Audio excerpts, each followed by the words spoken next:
Welcome to the first annual Go with Goddess Symposium, a women's sacred pilgrimage and travel with the Mount Shasta Goddess Temple. And we are so excited today to kick off our event, our inaugural event, with this incredible lecture and workshop from Priestess Rayna Templebee. Priestess Rayna is a priestess of our temple. She is also the high priestess of Beachfire Coven, a Wiccan group in Miami, Florida. She has been with the temple for many years, and she's been a practicing priestess for a long, long time, 20 years plus. She does gardening, beekeeping. She tries to help heal the wound between humans and the green world. And a recent topic that's really inflamed her interests has been ancestral pilgrimage and ancestor work. You can learn more about her at raynatemplebee.com, but I really encourage you to come and meet her in person in Orlando in June 2024, first weekend in June, for the incredible Summer Magic Fest, which is one of my favorite events in the entire country. So welcome, Priestess Rayna. Thank you for being here today. Thank you so much. Let me just get my phone set up so I am staying on time. Okay. Thank you everybody for being here. This is a real joy to be able to share this material with you and hear your reactions and your experiences. And I'm very grateful to the temple for this platform to be able to work with all of you. So I want to begin before we do anything else by making sure we establish that this is a safe space. Doing ancestral work can sometimes be more challenging than we expect. And it's important for us to feel like we are trusting what's going on. So while I know we don't all know each other personally, I want to make sure that we just sort of say we're going to be really supportive and loving to one another in this space. And that includes ourselves also. And then I want us to take just a minute and tune into our bodies. So actually, if you don't mind, it would be great to stand up for a minute. I've been learning Qigong, and Qigong really gets you in touch with your energy centers by just doing a very simple little bounce like this. Since a lot of us spend a lot of time sitting, if we just give ourselves a minute to tune into our bodies, I'm going to explain why this is important, but first of all, let's just do it. All right, I see everybody's up and about, just giving a little bounce, really gentle.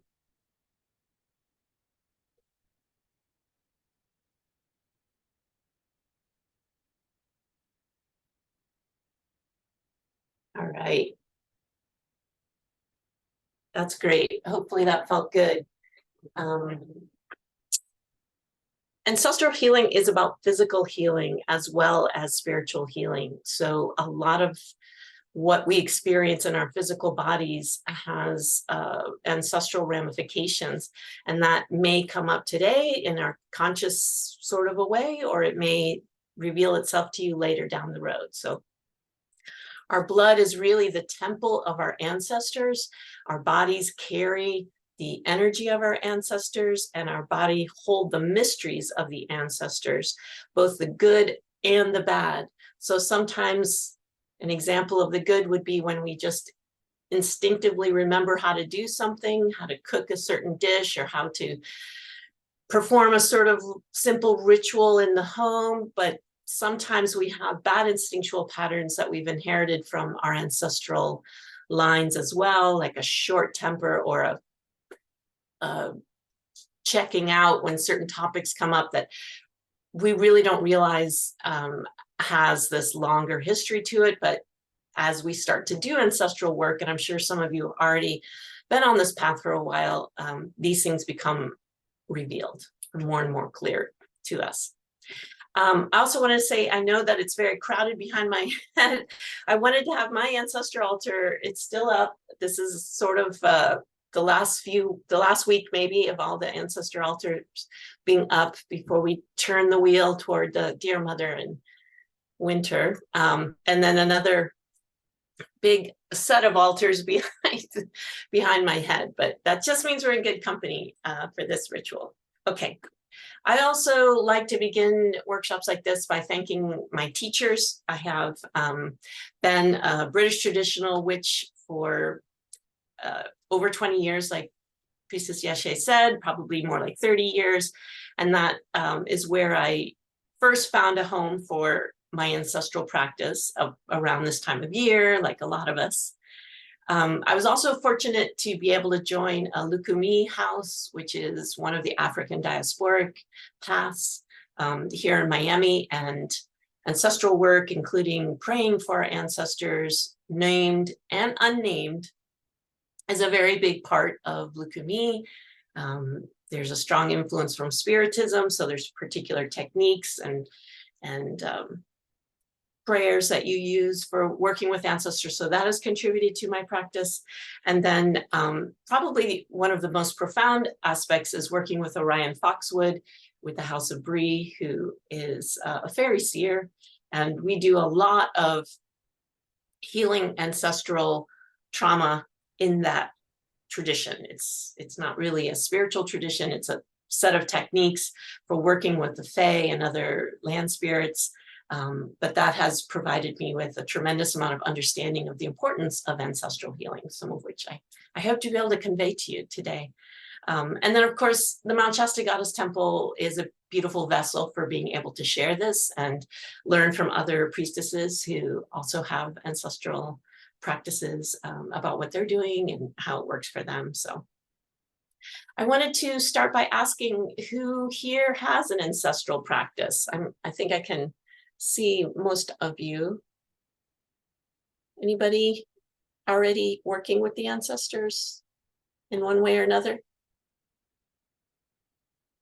Yeah, a couple people. Okay, great. We can share it maybe at the end. This isn't the greatest venue for all of us chatting about that right now, but I'd like to know that a little more about that. This may or may not be relevant or connect to what you're already doing, but oh, Linda mentions that genealogy research. Yes, that's a hop, skip, and a jump from genealogy to ancestor veneration.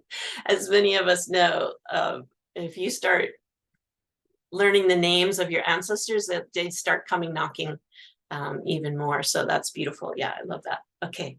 All right. So there's kind of two philosophies on working with ancestors. Working with redeemed ancestors and working with named and unnamed ancestors, meaning the ones that you don't know, but and all of your ancestors. And those are, we're not going to get into a lot of detail on why you do either one of these, but I just wanted to briefly mention that there are these two kind of philosophies, because sometimes some of us don't know very many of our ancestral names. And if you haven't been a genealogist for a long time, or if you weren't gifted those names by your family, it can be hard to know where to start. And so the Lukumi work I do, for example, works with named and unnamed ancestors. We pray for all dead, all the dead. And there's a lot of beauty in that. There's a lot of compassion that can be offered when your ego isn't driving what it is that forms the connection, right? There's an acknowledgement that we are all part of the stream of humanity, and all spirits will benefit from having prayers offered up to them. So if that calls you, I urge you to just think about that sort of path and not necessarily worry about whether you have specific names. It's more common, I would say, in modern paganism to work more closely with what some of us call redeemed ancestors. These are ancestors who we know have qualities or characteristics which can be helpful to us. Sometimes we say something like, we ask these ancestors to guide, guard, and bless us. So this might be the beloved grandmother that you had, or someone that you were close to in your life who's now passed over the veil and lives on the other side. Or it could be a person you never knew in this lifetime, but you have their name, you know something about their life, and you know that they are an ancestor that you feel drawn to contact or be in contact with, or maybe that ancestor is reaching out to you and wanting you to be in more contact. And so that work is more specific in a lot of ways, because often we're working with that kind of an ancestor on a specific thing, and it might be a phase in your life. So when I was trying to get pregnant, I worked with all the mothers and all the mothers line going back, and all of them were on the ancestor altar, and as far back as I could go at that time. And then, and I asked them for that. And when that phase of life was done, then I don't necessarily work as closely with all those women anymore. So this is just something that can vary over the course of your magical career. And I think that that's, a beautiful thing to understand, that sometimes some of these ancestors will come into your life for a specific purpose. Maybe they have a message or a lesson, or they're providing help with something. And it's really good to pay attention to that and listen and try and learn from what they're offering. And then it's okay also when they fade away at another time. But we also have sometimes ancestors we don't like. When I taught this workshop recently, a woman was making this sort of a funny face when I was talking about redeemed ancestors. And I said, well, what kind of ancestors do you work with? And she's like, all my ancestors were just assholes. I don't work with any of them. I don't like doing ancestor work. I'm not even sure why I'm at this workshop. And that was wonderful, because obviously she's very open, trying to be open, even though she doesn't necessarily have those, beautiful beloved dead that some of us have. And in that case, and it's absolutely true, once you start doing this work, you recover or discover the not so pleasant ancestors that exist in all of our families. And that can provide a lot of challenges. And in some teachers would suggest you just don't necessarily interact with them. Other people would say, pray for them to be redeemed and try and learn from the mistakes that they made their last time on earth. But you do not have to work with all your ancestors. This is the lesson, that if you have ancestors who were abusive to you in this lifetime or a past lifetime, as one of the students had who took this workshop a few months ago, if you just know they were racist and horrible people, if you have any, bad feelings about them, then there is no obligation on your part to do ancestral prayers for them, or to put them on your altar, or to work with them. Not every person, just because they're dead, is a beautiful spirit who has something to offer. Many people die with a lot of unresolved trauma and grief, and need time to heal on the other side before they can give it another go in this lifetime on earth. So this is more to just sort of frame ancestral healing needs to be a very deliberative process, where you think carefully about what it is you're going to tackle, what ancestors you're going to work with. For example, at one point when I was, again, back in the time when I was thinking about getting pregnant, I kept getting this name come to me. And I thought, oh, that's a really kind of a cool name. And then I went to happened to be at the ancestral home of my husband. And we went to an old cemetery, and there were 3 people with that name who all died young in war. One was a Civil War veteran, one was a Vietnam War veteran, and one was somebody else in one of the world wars, I think. And I was like, oh, no, spirit who has a cool name. No, you're not coming through me again, because I'm not 100% sure that you've learned whatever it was that you were doing. And I don't want to invite in a spirit that is going to die in war again, right? So we put up some wards and stepped away from that name and that person, that energy. Now, the whole topic of how do we have ancestors and reincarnation is a fascinating, interesting topic that if people have questions about, we can talk about at the end, or, there are many different explanations for that. But briefly, I'll just say that most of us on this path, most of us in modern paganism, do have a certainty about reincarnation. And we also have a certainty that our ancestors exist on the other side. We feel them at this time of year in particular, but other times of the year also. And so one of the best reconciliations of that I offer to you today, just to think about, is from Orion Foxwood, who described it this way to me, that all of us exist in the web of humanity, and then within that web there are different strands, and these are sort of large family groups, and within that there are even more specific family groups, and those are an energy current. Each lifetime that we have is like a little pearl or a little bead on that energy current. So when we incarnate, we are returning to this earth in a specific form with specific experiences, personality, and characteristics. But when we pass over, we return to that larger flow. There's still a specific bead. There's still a specific set of memories, experiences, and personality, but it has rejoined into something that is more like a family tradition. And that's how these two things coincide. Again, there are many, many different explanations, but just in case that was niggling anybody, I wanted to offer that one. Okay, so let's move into ancestral healing. I'm gonna talk a little bit more, and we're gonna do a meditation toward the end of the workshop and have time for questions and conversation. Okay, so what is ancestral healing? There's a sort of an official definition that's out right now. The process of revealing and releasing inherited wounds and trauma that have been passed down by our ancestors.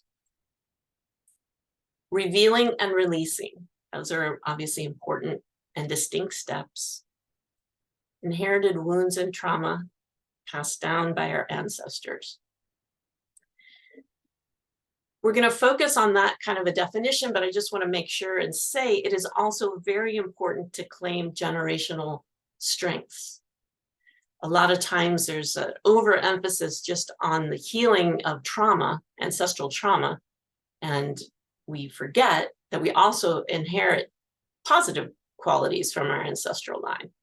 So while in my case, my family has a history of addiction and alcoholism, multi-generationally, we also are fantastic at throwing a party. So those things are not unrelated, I think, but they are multi-generational, and I claim both of them. I acknowledge both of them. And really the ancestral trauma healing can become very deep and very intense and heavy. And so it is really nice sometimes to also take a whole year or take a whole season to focus on the positive things that you've inherited from your ancestors. Okay, we may have bad and good feelings about our ancestors. I kind of touched on this already, but that's because we have bad and good ancestors, right? People are bad and good when they come into this lifetime. People are good and bad and all very mixed up. And we all know people who have really positive characteristics simultaneously with some really negative characteristics. So our ancestors are no different in the sense that many of them are very mixed up as well. But I truly believe that when we incarnate, when we choose to return to this plane, we're coming here and being sent by our ancestors to resolve paradox and achieve the potential that our family has, or that our generational family has. This would be a good point to just let me pause and talk about family, the word family. So we don't want to get too hung up on biological family as the only definition. Ancestors come in lots of different forms. I have ancestors on my altar who are like Sybil Leek is on my altar because she wrote the first book on witchcraft that I ever found. I have my first Wiccan high priest and high priestess on my altar. I have my uncle Dale, who was a beekeeper. I have my grandparents, but I also have Frida Kahlo on my altar because she's amazing inspiration to me, right? So our people who are our teachers, people who we teach, people who are our lovers, people who are our best friends, our coven mates, people with whom we share careers. These are all part of our spiritual family, right? We're really just family. Don't even have to qualify it. Just they are part of our family.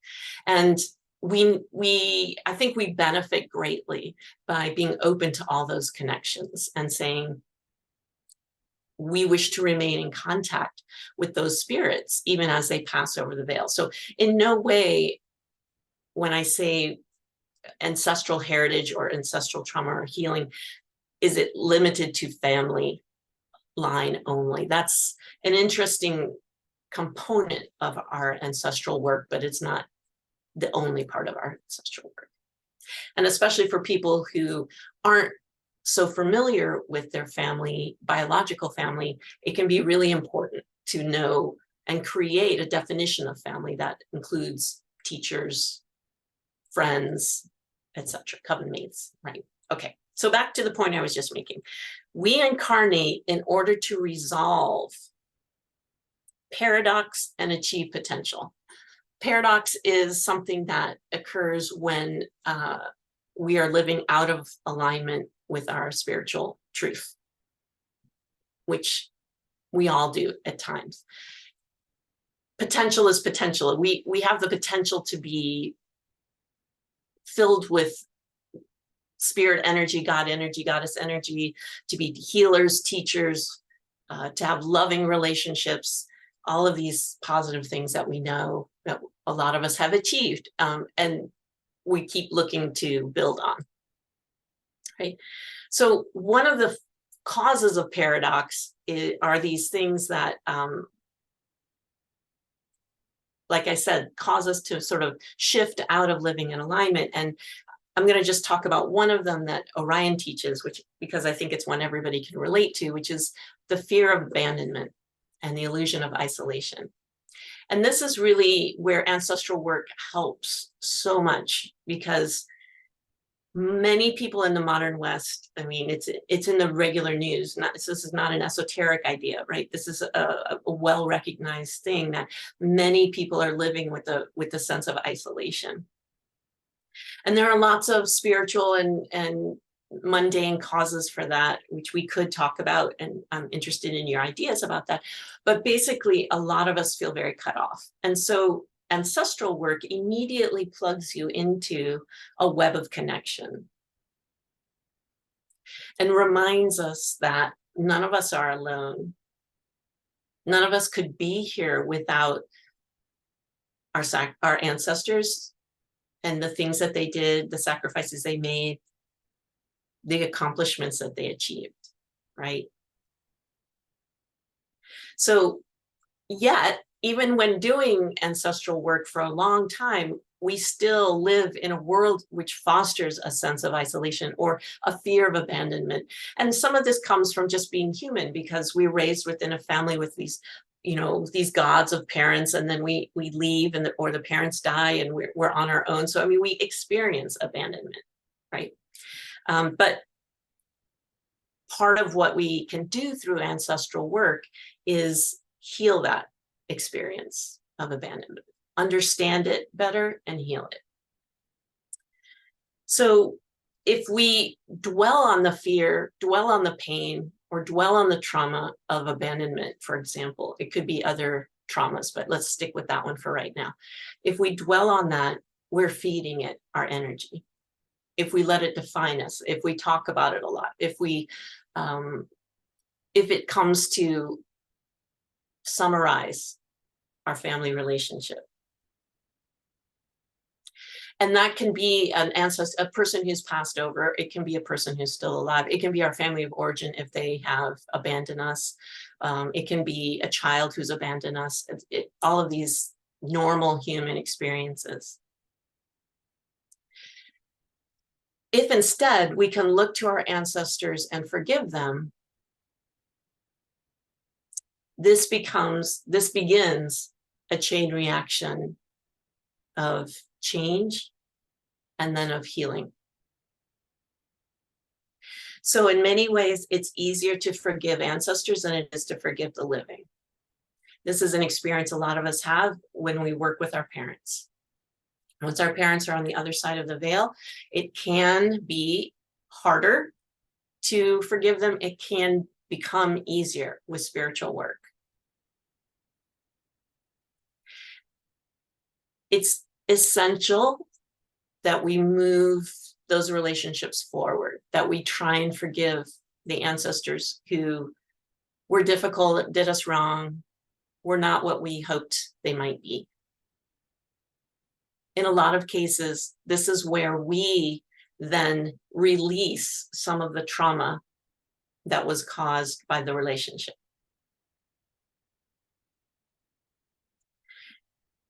And if we can do that for ancestors, especially the problematic ones, but really for all ancestors, if we can offer them a sort of an unconditional love and acceptance,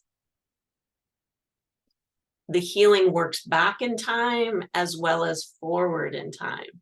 And this is one of the real beautiful things about healing ancestral trauma. So if I forgive those alcoholics in my family line who caused so much crisis and strife in the family and passed down dysfunctional patterns to my parents and to me and my brother, if I can try and release the attachment to that trauma by offering them compassion, I then don't perpetuate it as much. I don't dwell in that place of pain and trauma. And that then allows for a healthier outcome for me and my children going forward. Likewise, if we can release the anger we have to some of our teachers in the spiritual community for the mistakes they made, the crazy, drunken, drug-fueled 70s craft teachers I had were shining stars that burned very bright, but also caused a certain amount of wreckage.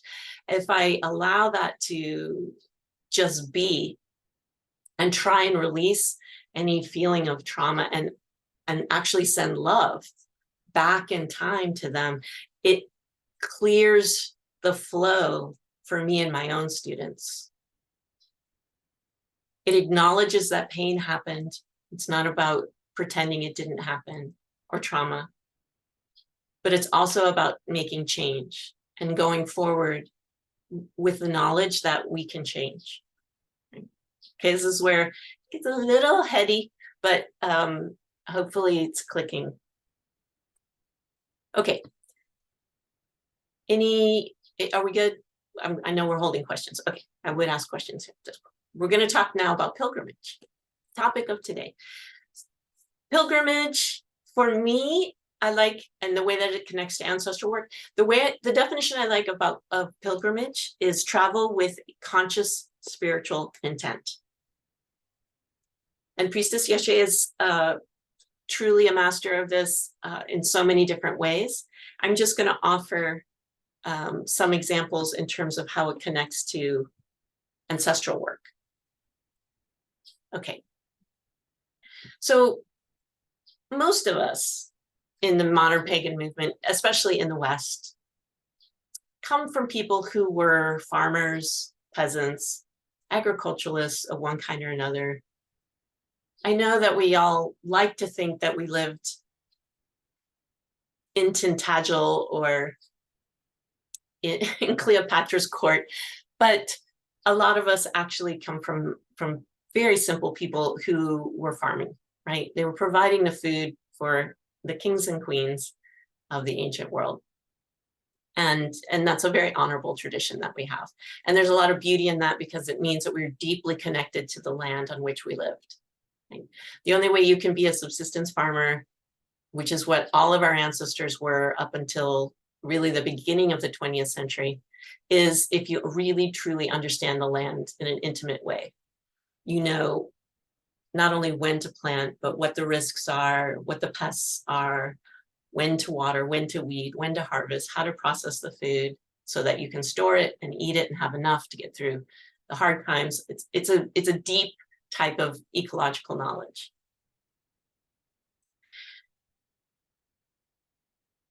And when you live in a place like that for so long, not only are you deeply connected to the land, that connection takes the form of ancestors. Right?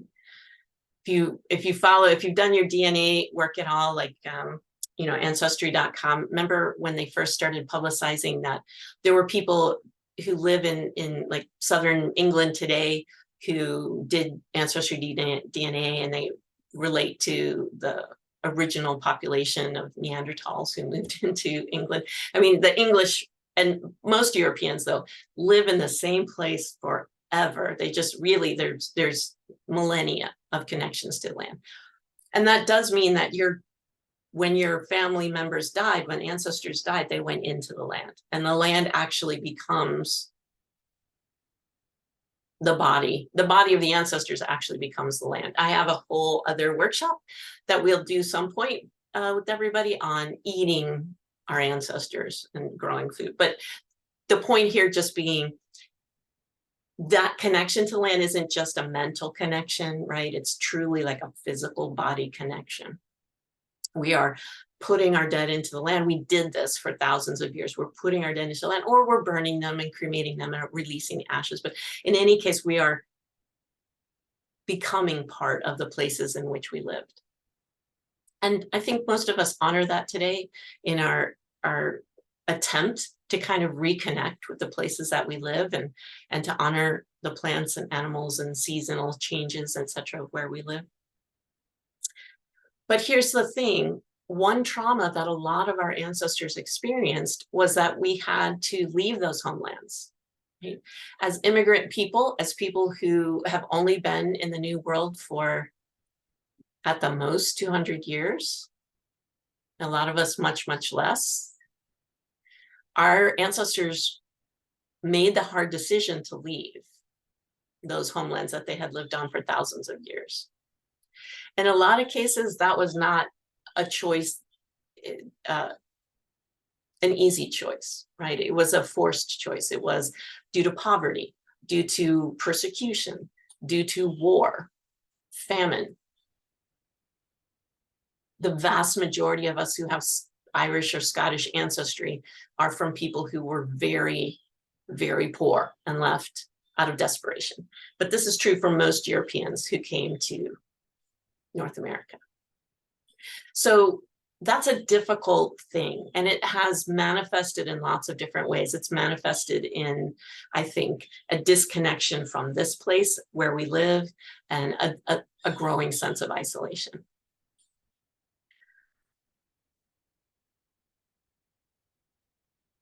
As people who understand what pilgrimage is, we can return to those homelands, those places where our ancestors lived for millennia, with the sacred intention of trying to heal that connection, or at least of trying to acknowledge that trauma that occurred and see if healing can happen.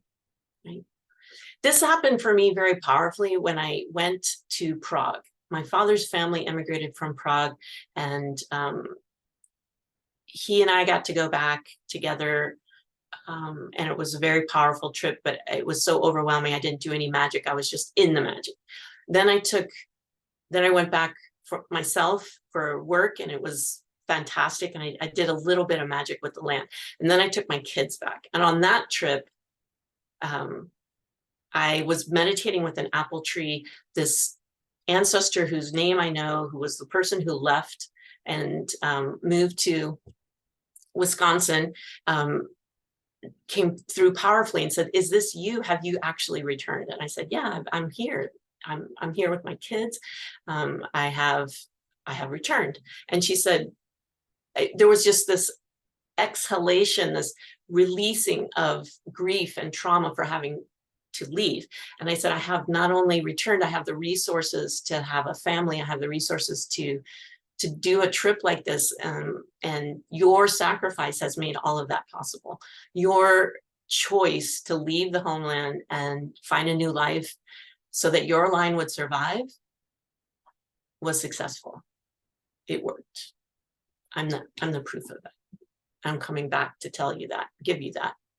It was very, very powerful for me at the time. And I have talked to other people who have had a similar kind of thing happen. And so when we can return with the intention to connect with a land that echoes through our bodies, that literally shaped our bodies and our ancestors' bodies for very, very long periods of time. That's a very powerful kind of leveling up. When you get there, often people will feel this, right? They just feel like they just click or they just belong. Or, you know, the other thing happens where you go someplace really beautiful and amazing, and you don't necessarily have that ancestral click, right?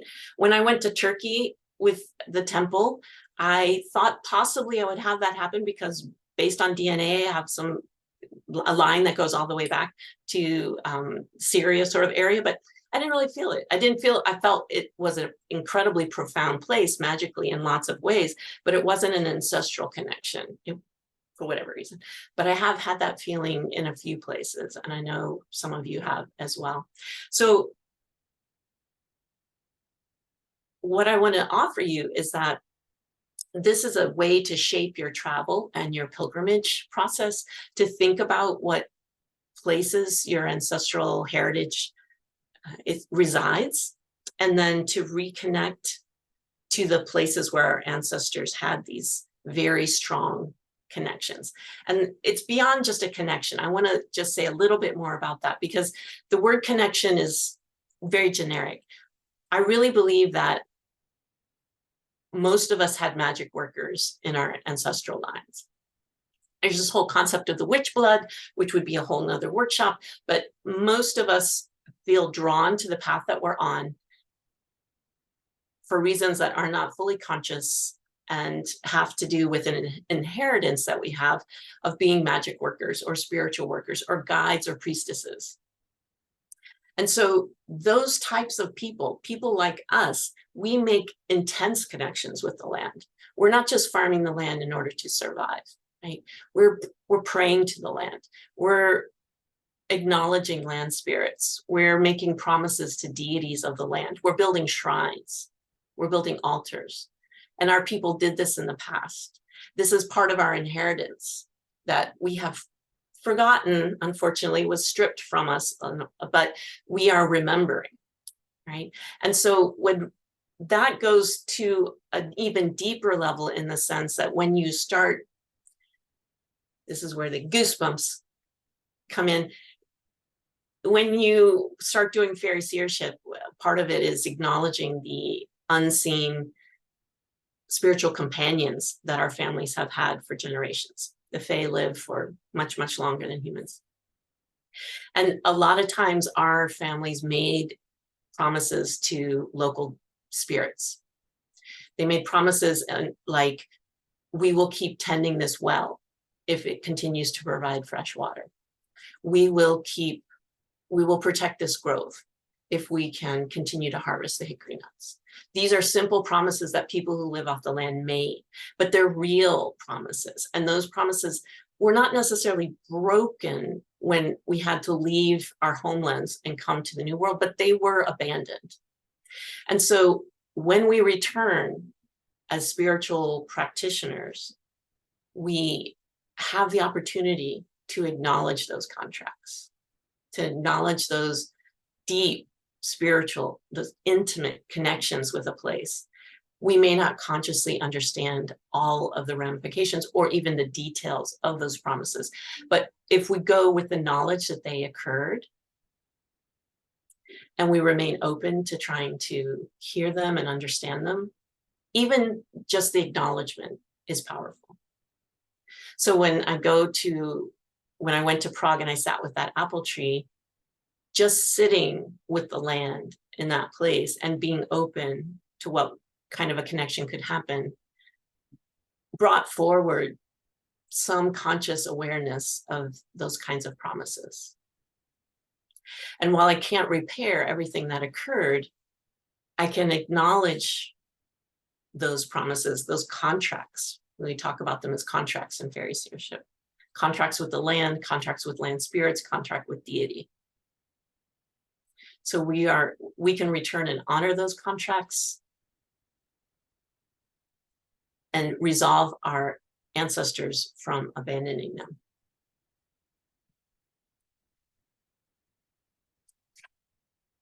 Okay. So I have a little pathworking to offer that'll just take a few minutes, and then we'll have some time for discussion. Right? So I ask you to get comfy.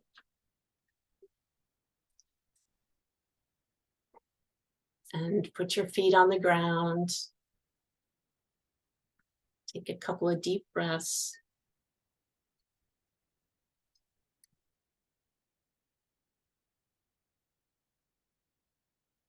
I'd like you to close your eyes and picture in your mind a natural place of beauty and power from one of your ancestral homelands. You do not have to have been there before. If you have, that's wonderful. Recall the feeling of being there.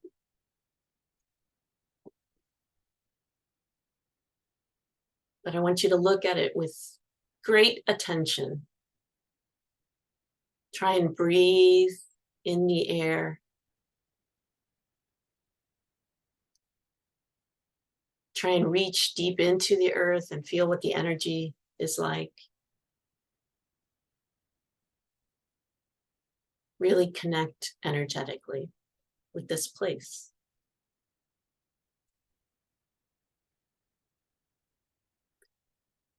And now, in your mind's eye, I want you to extend your left hand and reach toward your mother's line.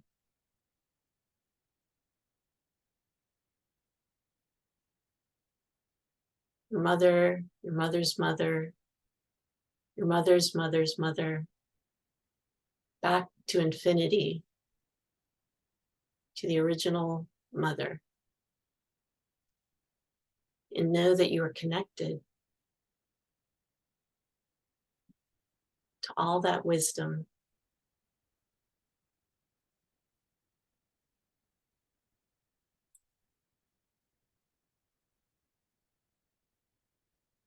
And now in your mind's eye, extend your right hand to your father's line. Your father's father, father's father's father, going back beyond time to the love that connects all fathers.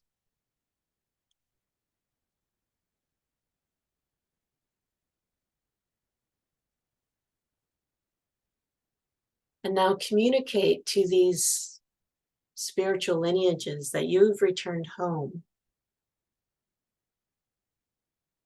that their line has survived, and that you're strong.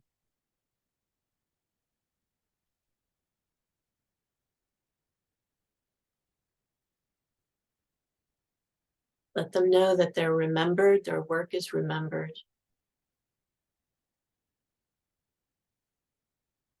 and that you wish to honor the contracts they made with this land.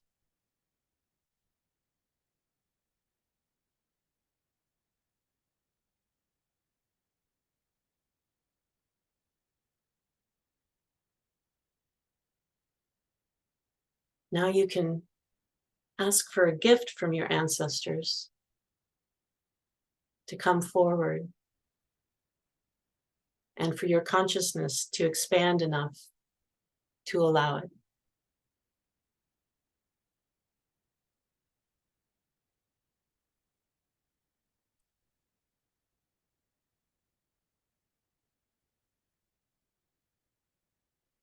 When you feel that's happened, tap your left or right wrist.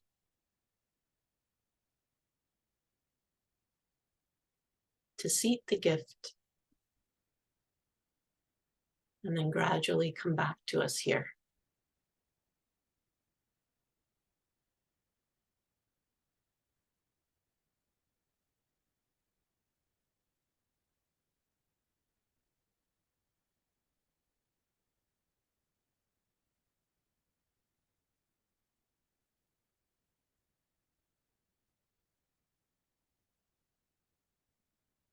All right, is everybody coming back?